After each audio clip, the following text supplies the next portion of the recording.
Hello' friend 2022 চনৰ 13 March Lakhimpur medical কলেজৰ grade 3 পদৰ এক্সাম হয় আৰু আজি মই এই ভিডিঅ'ত গোটা কুৱেশ্যন পেপাৰটো ডিছকাছ কৰিম আৰু যদি তোমালোকে প্ৰিভিয়াছ ইয়াৰত হৈ যোৱা আসাম হেল্থ ডিপাৰ্টমেণ্টৰ বহুতকেইটা কুৱেশ্যন পেপাৰ চাব খোজে তেনেহ'লে এই ভিডিঅ'ৰ ডেছক্ৰিপশ্যন বক্সত ভিডিঅ'ৰ লিংক দিয়া হৈছে, তোমালোকে সেইটো চাই ল'ব পাৰিব। নাম্বাৰ 1 এনেকুৱা আহিছিল, which of the following is the eastern most state of India. অৰ্থাৎ ভাৰতৰ একেবাৰে পূবত থকা ৰাজ্য কোনখন? তাৰে শুদ্ধ উত্তৰ অৰুণাচল প্ৰদেশ, অপশ্যন বি। তাৰ পাছৰ কুৱেশ্যনছ নাম্বাৰ 2 সেইটোত কৈছে, where is the world health organisation's headquarter situated. World health অৰ্গেনাইজেশ্যনছৰ যি মুখ্য কাৰ্যালয় সেইটো ক'ত আছে? সেইটো হৈছে আপোনাৰ ছুইজাৰলেণ্ডৰ জেনেভাত আছে আৰু 1948 চনত এই ৱৰ্ল্ড হেল্থ অৰ্গেনাইজেশ্যনছটো ছেট আপ হৈছিল, মানে গঠন হৈছিল। নাম্বাৰ 3 কৈছে, who is known as the nightingale of India. ভাৰতৰ ৰাতিৰ কোকিল বুলি কাক কোৱা হয়? সেইটো শুদ্ধ উত্তৰ সৰোজিনী নাইডু, অপশ্যন এ। আৰু মহাত্মা গান্ধীয়ে সৰোজিনী নাইডুক এই উপাধিটো দিছিল। তাৰ পাছত কুৱেশ্যনছ নাম্বাৰ 4 সেইটোত কৈছে, which of the following is the brightest star in the earth night sky. ৰাতিৰ আকাশত পোৱা যি একেবাৰে উজ্জ্বলময় যি তৰা সেইটোৰ নাম কি? সেইটো হৈছে চিৰিয়াছ, আৰু চিৰিয়াছৰ আন এটা নাম হৈছে ডগ ষ্টাৰ। তাৰ পাছৰ কুৱেশ্যনছ নাম্বাৰ 5 সেইটো কৈছে, what is the national flower of India. ভাৰতৰ ৰাষ্ট্ৰীয় ফুলৰ নাম কি? সেইটো হৈছে লটাছ, আৰু 1950 চনত লটাছ ভাৰতৰ ৰাষ্ট্ৰীয় ফুল হিচাপে স্বীকৃতি পাইছিল। Number 6, which city is known as the queen of the Adriatic. তাৰ শুদ্ধ উত্তৰটো হৈছে ভেনিচ চিটি, অপশ্যন চি। তাৰ পাছৰ questions, who is the author of the novel Devdas. Devdas কোনে লিখিছিল? তাৰে শুদ্ধ উত্তৰ শৰৎচন্দ্ৰ চট্টোপাধ্যায়, অপশ্যন এ। তাৰ পাছৰ questions number 8, how did the world war second start in 1939। 1939 চনত দ্বিতীয় বিশ্বযুদ্ধ কেনেকৈ আৰম্ভ হৈছিল? তাৰে শুদ্ধ উত্তৰ যেতিয়া জাৰ্মানীয়ে পোলেণ্ডক আক্ৰমণ কৰিছিল, option D. Number 9, who is also' known as the father of the nation in India. তাৰে শুদ্ধ উত্তৰ মোহনদাস কৰমচাঁদ গান্ধী, অপশ্যন এ। তাৰ পাছৰ questions, Gobi desert is partly located in which of the following countries. Gobi desert কোনখন দেশত আছে? তাৰে শুদ্ধ উত্তৰ চীন আৰু মংগোলিয়া, এই দুটা দেশত গবি ডিজাৰ্টটো আছে। আৰু অপশ্যনত যিহেতু চীন দিয়া হৈছে, চ' আনচাৰ হৈ যাব চীন, নহ'লে আনচাৰ হৈছে আপোনাৰ চীন আৰু মংগোলিয়া। তাৰ পাছৰ কুৱেশ্যনছ নাম্বাৰ 11 সেইটোত কৈছে, which of the following sports is associated with the term dues. Dues শব্দটোৰ লগত কোনখন খেল সম্পৰ্কিত? তাৰে শুদ্ধ উত্তৰটো হৈছে টেনিছ আৰু বেডমিণ্টন, চ' আনচাৰ হৈ যাব লাউন টেনিছ, অপশ্যন চি। তাৰ পাছত কুৱেশ্যনছ নাম্বাৰ 12 সেইটোত কৈছে, in which city is the Eiffel tower located. তাৰে শুদ্ধ উত্তৰটো হৈছে আপোনাৰ ফ্ৰান্সৰ পেৰিছ চহৰ, অপশ্যন বি। তাৰ পাছত কুৱেশ্যনছ নাম্বাৰ 13 সেইটোত কৈছে, what is the largest animal of present day world. তাৰে শুদ্ধ উত্তৰটো হৈছে ব্লু হোল, অপশ্যন ডি। তাৰ পাছত কুৱেশ্যনছ নাম্বাৰ 14 সেইটোত কৈছে, which of the following is not considered as the classical dance of India. তলৰ কোনটো এটা ক্লাছিকেল ডান্স নহয়? আৰু অপশ্যন এক হৈছে ভাৰতনাট্যম। ভাৰতনাট্যম হৈছে তামিলনাডুৰ এটা ক্লাছিকেল ডান্স। কথাকলি হৈছে কেৰাল ৰাজ্যৰ ক্লাছিকেল ডান্স, আৰু কুচিপুডি হৈছে আপোনাৰ অন্ধ্ৰপ্ৰদেশৰ ক্লাছিকেল ডান্স। আৰু তাৰে শুদ্ধ উত্তৰ হৈ যাব বাংৰা। বাংৰা হৈছে আপোনাৰ পাঞ্জাৱৰ এটা ডান্স, কিন্তু সেইটো ক্লাছিকেল ডান্স নহয়। তাৰ পাছৰ কুৱেশ্যনছ নাম্বাৰ 15 সেইটোত কৈছে, হু এডমিনিষ্টাৰ্ছ the oath of office to the president of India. তাৰে শুদ্ধ উত্তৰটো হৈছে আপোনাৰ the chief justice of India, option B. Number 16, who is the supreme commander of the Indian armed forces. তাৰে শুদ্ধ উত্তৰ the president of India, option C. Number 17, who এছাচিনেটেড former lieutenant governor Mitchell অৰ্ডেৰ to take ৰেভেঞ্জ for Jallianwala Bagh মেছেকিউৰ in 1919। তাৰে শুদ্ধ উত্তৰ উদ্ধম Singh, option B. তাৰ পাছৰ questions number 18 সেইটোত কৈছে, who among the following ladies never acted as the prime minister of her country. তাৰে শুদ্ধ উত্তৰটো হৈছে অং চান চুকী, আৰু অং চান চুকী হৈছে আপোনাৰ ম্যানমাৰ দেশৰ অপজিট লিডাৰ, অপশ্যন ডি শুদ্ধ উত্তৰ। তাৰ পাছৰ কুৱেশ্যনছ নাম্বাৰ 19 সেইটো কৈছে, who among the following is also' known as the flying Sikh. তাৰে শুদ্ধ উত্তৰ মিল্কা সিং, অপশ্যন চি। তাৰ পাছৰ কুৱেশ্যনছ নাম্বাৰ 20 সেইটোত কৈছে, the NASA spacecraft that entered the sun's atmosphere for the first time in history is. তাৰে শুদ্ধ উত্তৰ পকাৰ। solar probe option A তাৰ পাছৰ questions number 21 হেতু কৈছে which of the following is essential for the process of photosynthesis মানে শালক সংশ্লেষণৰ বাবে কোনটো উপাদানৰ প্ৰয়োজন হয় তাৰ শুদ্ধ উত্তৰটো হৈছে আপোনাৰ লাইট এনাৰ্জি কাৰ্বন ডাই অক্সাইড ওয়াটাৰ আৰু ক্লোৰোফিল এই চাৰিটা উপাদানৰ প্ৰয়োজন হয় সো অপচনত যেহেতু লাইট এনাৰ্জি দিয়া হৈছে সো আনসাৰ হৈ যাব light energy Number 22 when an acid comes in contact with a base which type of reaction take place তার শুদ্ধ উত্তর neutralization reaction option D তার পাছৰ questions number 23 which of the following is not a plant hormone তলৰ কোনটা এটা গছৰ hormone নহয় তাৰ শুদ্ধ উত্তৰ ascorbic acid হৈছে আপোনাৰ ভিটামিন সিৰ আন এটা নাম তাৰ পাছৰ questions number 24 হেতু কৈছে the brain is responsible for all of the following except অর্থাৎ কোনখন বাদ দি ব্ৰেইন গোটেই কেইটাৰ লগত সম্পৰ্কিত মানে ৰেসপন্সিবল কৰে ওকে তাৰ শুদ্ধ উত্তৰ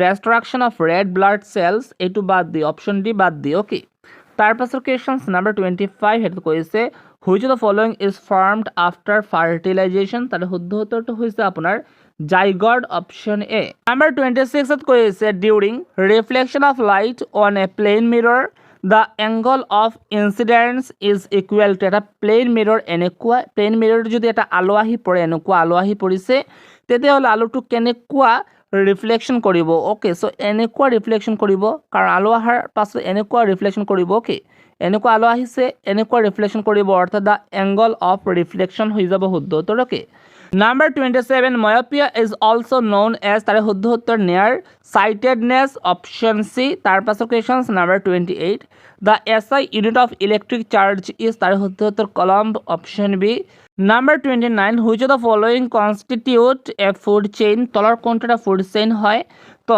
চাব তোমালোকে এই কোনটা দিয়া হৈছে গ্ৰাছ ডিয়াৰ আৰু টাইগাৰ গ্ৰাছ মানে হৈছে আপোনাৰ তৃণ কোনে খায় হৰিণে খায় আৰু হৰিণক কোনে খায় বাঘে খায় তো আনসাৰ হৈ যাব আপোনাৰ অপশন নম্বৰ বি তাৰ পাছৰ questions number 30 হেতু কৈছে what is the chemical symbol of copper কপাৰৰ chemical symbol টো হৈছে Cu আৰু atomic number টো হৈছে কপাৰৰ 29 তাৰ পাছৰ questions number 31 হেতু কৈছে which of the following is the synonym of serpentor synonym হৈছে আপোনাৰ snake option A তাৰ পাছৰ questions number 32 হেতুত কৈছে what is the past tense of grind past tense to হৈছে আপোনাৰ ground option C number 33 a person who cannot read and write is called তাৰ শুদ্ধ উত্তৰ illiterate option D তাৰ পাছৰ questions number 34 what is the feminine gender of rooster তাৰ শুদ্ধ উত্তৰ hen option C তাৰ পাছৰ questions number 35 what is the plural of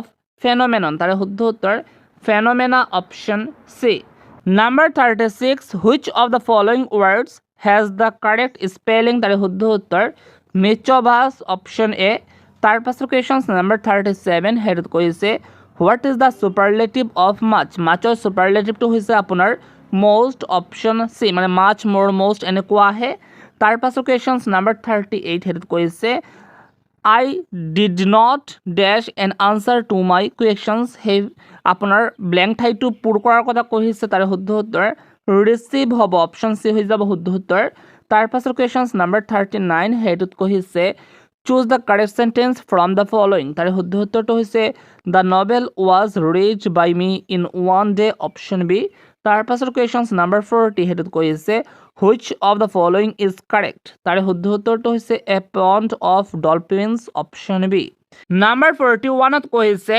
সৰল কৰাৰ কথা কৈছে আৰু এনেকুৱা কোৱেশ্চন আহিলে বদমাজ যি ফৰ্মুলা হেতু মতে কৰিব লাগে অৰ্থাৎ আগতে ব্ৰেকেটৰ কাজ কৰিব লাগিব তাৰ পাছত ভাগ তাৰ পাছত পূৰণ তাৰ পাছত যোগ আৰু একেবাৰে শেষত আপোনাৰ বিয়োগৰ কাজটো কৰিব লাগিব ওকে সো এনেকুৱা কৰিব লাগে 5 plus 2 কিউব মানে হৈছে 3টা 2ৰ পূৰণফল অৰ্থাৎ হৰমমুঠ হৈ যাব 8 plus 3 এতিয়া মোৰ ব্ৰেকেট লিখিব লাগে এইখনতে 6 লিখি দিব লাগে আৰু আগতে মোৰ এই ব্ৰেকেটৰ কাম কৰিব লাগে অৰ্থাৎ 4 ৰ পৰা মই 2 মাইনাস কৰি দিলো মাইনাস কৰিলে কি হৈ যাব অৰ্থাৎ 2 হৈ যাব আৰু 2 ৰ লগত 3 মোৰ কি কৰিব লাগে ইনটু কৰি দিব লাগে আৰু এটা ব্ৰেকেট উঠাই ল'ব লাগে 2 ৰ লগত 3 ইনটু কৰি দিলে কি হৈ যাব -6 এনেকুৱা হৈ যাব কাৰণ 3 ৰ আগতে মাইনাস আছে অৰ্থাৎ এনেকুৱা হৈ যাব অৰ্থাৎ প্লাসে মাইনাসে মাইনাস হৈ যাব এতিয়া -6 আৰু +6 এই দুটাই বিয়োগ কৰি দিলে কি হৈ যাব শূন্য হৈ যাব অৰ্থাৎ 5 + 8 + 3 আৰু এইখন ঠাইত কি হৈ যাব 0 হৈ যাব ওকে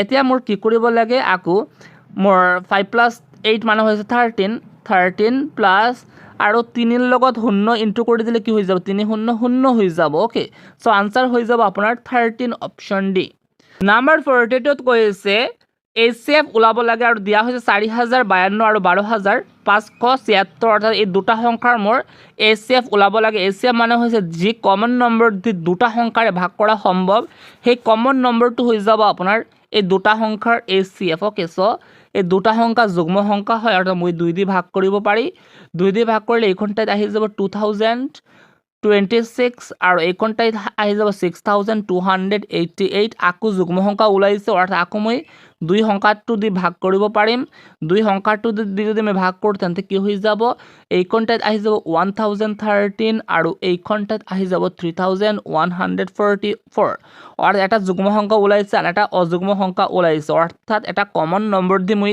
এতিয়া আৰু এই দুটা সংখ্যা অৰ্থাৎ 1013 আৰু 3144 এই দুটা সংখ্যা ভাগ কৰিব নোৱাৰি ওকে সো আনসাৰ কি হৈ যাব তাৰ বাবে আনসাৰটো হৈ যাব আমাৰ 2 × 2 মানে হৈছে 4 অপশন এ ওকে অৰ্থাৎ 4 সংখ্যাটো দি মই এই দুটা সংখ্যাৰে ভাগ কৰিব পাৰি নাম্বাৰ 43 ত কৈছে যদি এৰ মান 4 হয় আৰু বিৰ মান 3 হয় তেন্তে এই ৰাশিটোৰ মান ওলাব লাগে অৰ্থাৎ এনেকুৱা লিখিব লাগে 1/2 এ মানে হৈছে 4 তাৰ পাছত মাইনাস 1/3 বি মানে হৈছে 3 প্লাস 3/4 আৰু এ মানে হৈছে আপোনাৰ 4 আৰু বি মানে হৈছে 3 ওকে এতিয়া তলৰ ওপৰত কাটাকাটি হৈ যাব 2 আহিব 3 3 1 বাৰ আহিব 4 4 1 বাৰ অৰ্থাৎ এইখনতে ৰৈ যাব কি 2 -1 প্লাস 3 তাৰ পাছত আপোনাৰ প্লাস আকৌ 3 ৰৈ যাব অৰ্থাৎ 3 + 3 6 + 2 8 8 পৰা 1 মাইনাস কৰি দিলে 7 হৈ যাব অৰ্থাৎ আনসাৰ হৈ যাব অপশন নম্বৰ বি নাম্বাৰ 44 ত কৈছে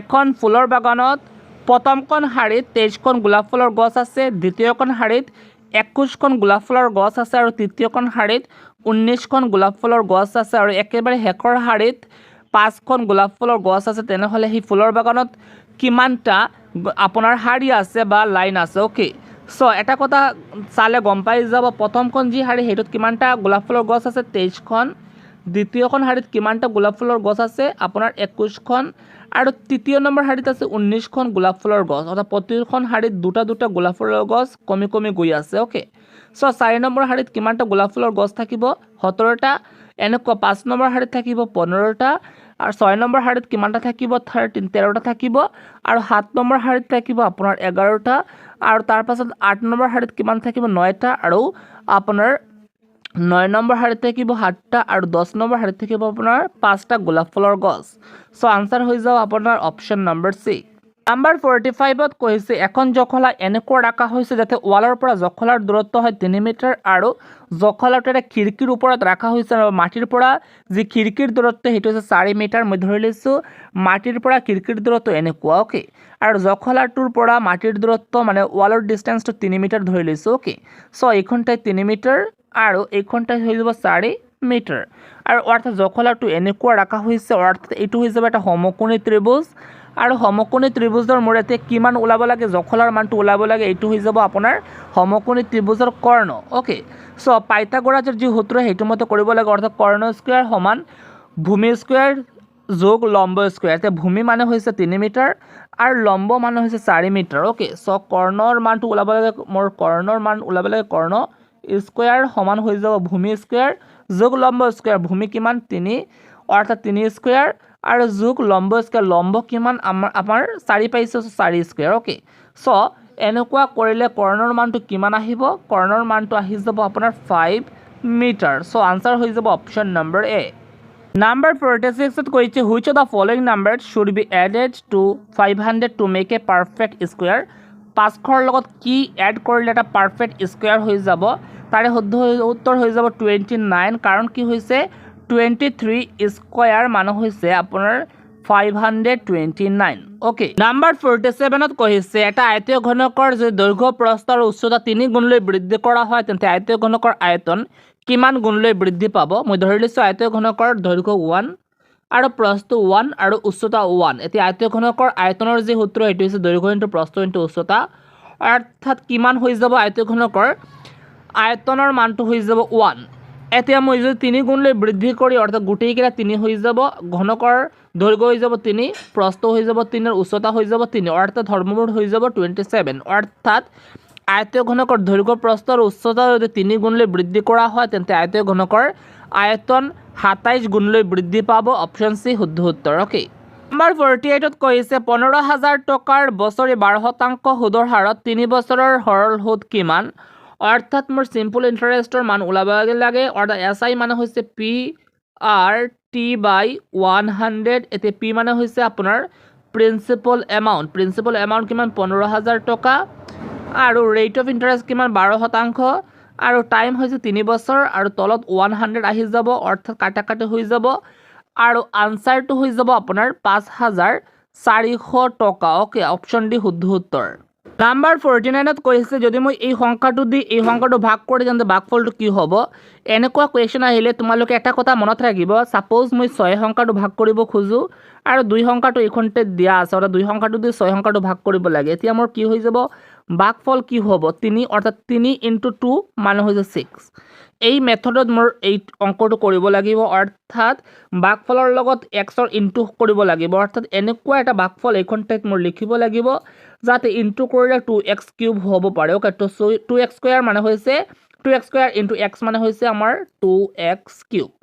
অ'কে, তাৰপাছত কি কৰিব লাগে? 2x² লগত আকৌ -3 ইনটু কৰি দিলে কি হৈ যাব? 6x²। অ'কে, এতিয়া চাব, এতিয়া তলৰ মানটো যদি মাইনাছ থাকে তেন্তে সেইটো ধৰিব লাগে প্লাছ। এইখন ঠাইত প্লাছ আছে, সেইটো ধৰিব লাগিব মাইনাছ। অ'কে, চ' 2x³ - 2x³ সেইটো কাটাকাটি হৈ যাব, 0 আহি যাব। অ'কে, আৰু -5x² + 6x² অৰ্থাৎ x² আহিব এইখন ঠাইত, আৰু এইখন ঠাইত আৰু কি দিয়া আছিল? 15 দিয়া আছিল। অ'কে, চ' এইখন ঠাইত লিখিব লাগে -8x আহি যাব। এতিয়া মোৰ x² সংখ্যাটো এনেকুৱা এটা সংখ্যা দি ভাগ কৰিব লাগে যাতে x² আহিব পাৰে। অ'কে, চ' ভাগফলত এনেকুৱা এটা লিখিব লাগে যাতে x² আহিব পাৰে। চ' এইখন ঠাইত প্লাছ মোৰ x লিখি দিব লাগে, অৰ্থাৎ x × x মানে x² হৈ যাব, আৰু প্লাছ আহিছে অৰ্থাৎ এইখন ঠাইত হৈ যাব x² আৰু প্লাছে মাইনাছে কি হৈ যাব? মাইনাছ কি হৈ যাব? 3x হৈ যাব। অ'কে, এতিয়া কি হৈ যাব? এতিয়া মাইনাছ মানে তলত মাইনাছ থাকিলে সেইটো ধৰিব লাগে প্লাছ, অৰ্থাৎ 3 হৈ যাব প্লাছ, অৰ্থাৎ কি আহি যাব? এইখন ঠাইত -5x আহি যাব, আৰু ওপৰত আৰু কি আছে আপোনাৰ? +15 দিয়া আছে, অৰ্থাৎ +15 লিখিব লাগিব। এতিয়া কি কৰিব লাগে? আকৌ মোৰ ভাগফলত এনেকুৱা এটা সংখ্যা লিখিব লাগে যাতে এই গোটা অৰ্থাৎ -5xত মোৰ ভাগ কৰিব পাৰি। অৰ্থাৎ এইখন ঠাইত মোৰ কি কৰিব লাগে?